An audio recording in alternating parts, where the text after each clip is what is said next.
prix de la terre.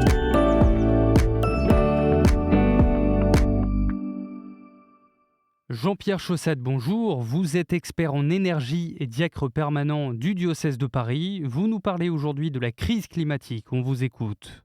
Chers amis auditeurs, je me suis aperçu qu'autour de moi, beaucoup n'avaient aucune idée de l'ordre de grandeur des efforts à accomplir individuellement pour faire face à l'urgence de la crise climatique.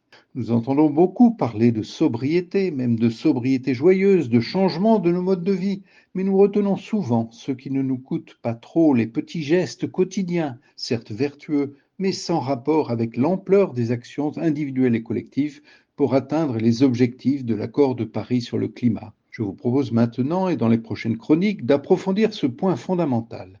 Comme dit le pape François dans son exhortation Laudate Deum, nous devons cesser de sembler être conscients du problème et dans le même temps de ne pas avoir le courage de changements substantiels.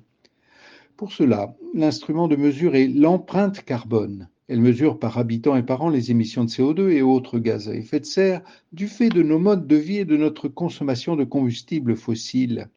L'empreinte carbone mesure toutes les émissions, bien sûr en France, mais aussi à l'étranger, du fait des produits que nous importons pour notre consommation.